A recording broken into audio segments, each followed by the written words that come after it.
Sí, claro, la responsabilidad internacional es importante, por lo cual permite que el Estado garantice nuestros derechos como personas, como seres humanos que somos. Es importante porque el Estado en su soberanía tiene la facultad de comprometerse con otros sujetos de derecho internacional y así contraer obligaciones con estos. Que si alguno de estos sujetos de derecho internacional llega a incumplir con alguna de estas obligaciones, pues está en su derecho, está en su deber de resarcirlos y así pues proteger y hacer valer los derechos de las personas, de los afectados.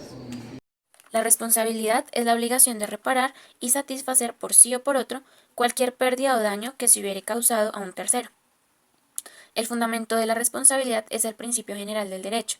El que cause un daño a otro tiene la obligación de repararlo. La responsabilidad internacional del Estado es el conjunto de relaciones jurídicas que nacen en derecho internacional público del hecho internacionalmente ilícito cometido por un Estado. Estas relaciones se dan entre el Estado infractor por un lado y el Estado perjudicado, una pluralidad de Estados o la comunidad internacional en su conjunto por otro. Por ejemplo, cuando Colombia invadió al territorio ecuatoriano y lo bombardeó para atacar a las FARC. Las relaciones que se desenvuelven entre los estados generan normas de carácter primario, que imponen obligaciones cuya violación puede ser causa de responsabilidad internacional y posteriormente debe responder mediante una reparación. Elementos de la responsabilidad internacional. Para que surja la responsabilidad internacional, se deben establecer los elementos esenciales. Primero, la violación de derecho internacional. Es un acto u omisión en el derecho internacional vigente. Al Estado que se le exige la responsabilidad, deberá evocarse a la norma jurídica que se infringió. Debe ser verdadera y vigente, es decir, que debe tener una existencia real dentro del derecho internacional público. Segundo, imputabilidad de tal violación a un Estado. La violación o acto ilícito debe ser imputable al Estado como persona jurídica. La imputabilidad puede ser directa al Estado en los actos u omisiones de los funcionarios o empleados que representen al Estado y actúen dentro de la esfera de la competencia del órgano estatal. Tercero, existencia de un daño material o moral. Debe producirse un daño o perjuicio como consecuencia de este acto ilícito. Daño es el deterioro a las cosas o la lesión a la integridad corporal de las personas. La violación de una norma de derecho internacional se traduce como un hecho internacionalmente ilícito, ya sea en actos imputables directa o indirectamente a un Estado. Ahora bien, el Estado puede ser responsable por la violación de los derechos humanos proveniente de cualquier rama del poder público. En primer lugar, tenemos los órganos legislativos. La posición de los órganos legislativos no difiere de los otros órganos del Estado.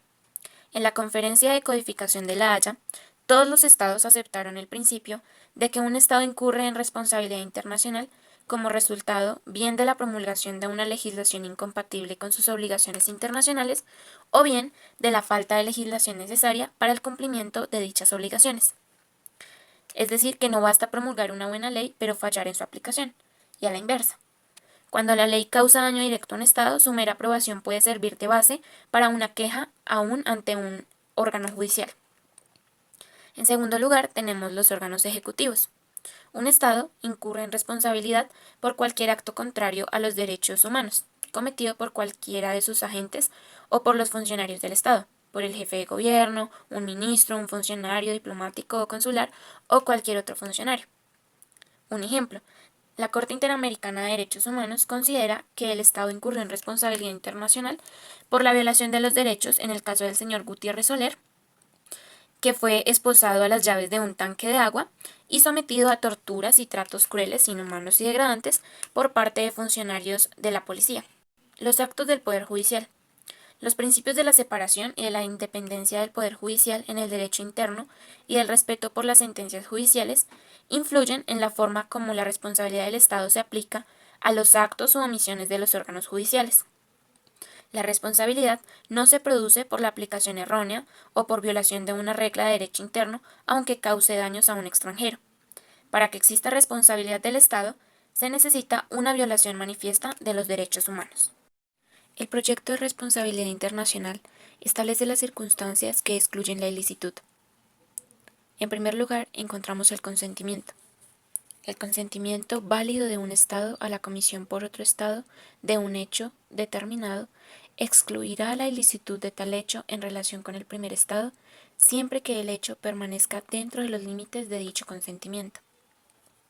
En segundo lugar, encontramos el cumplimiento de las normas imperativas. La ilicitud de un hecho de un Estado quedará excluida si en las circunstancias del caso el hecho es exigido por una norma imperativa de derecho internacional general. En tercer lugar, encontramos la legítima defensa. La ilicitud de un hecho de un Estado quedará excluida si ese hecho constituye una medida ilícita de legítima defensa tomada de conformidad con la Carta de las Naciones Unidas.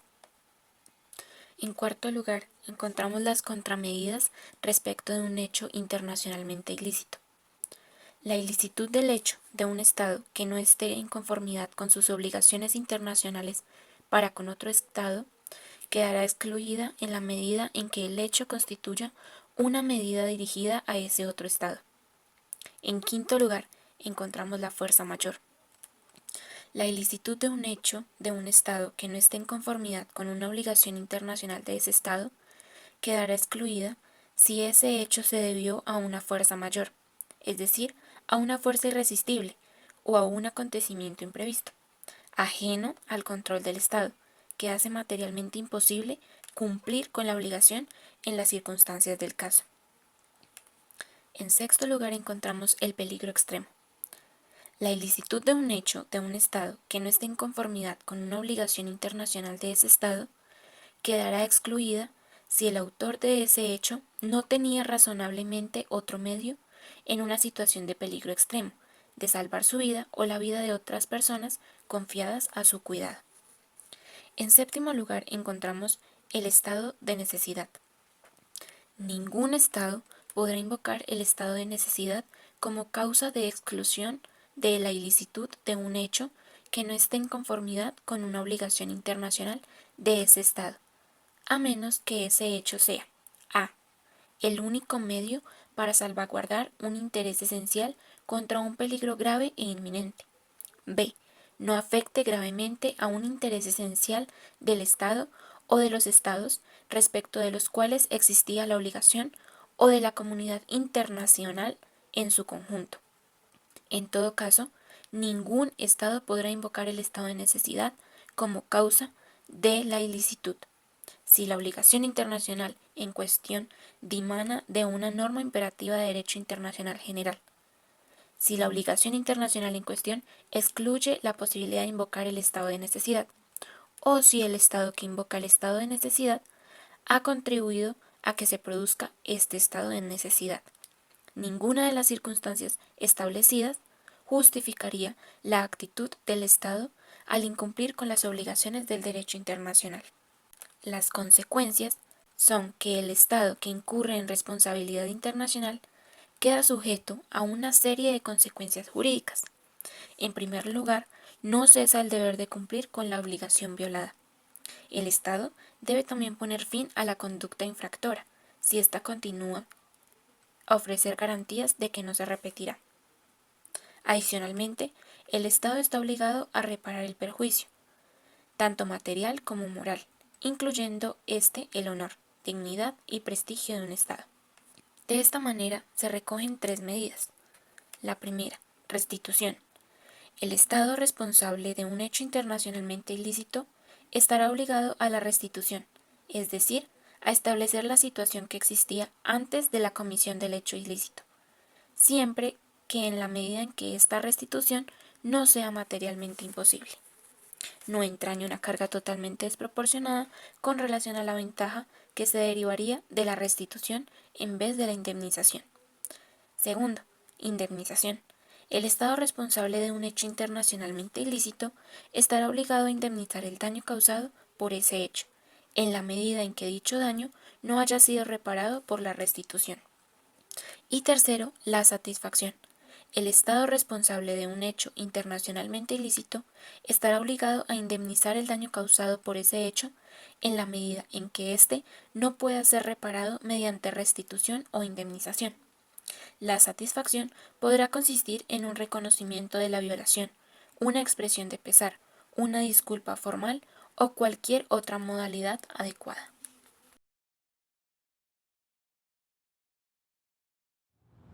Hola, bueno, frente a la responsabilidad internacional de los estados, nos vamos a ubicar dentro del Sistema Interamericano de Derechos Humanos.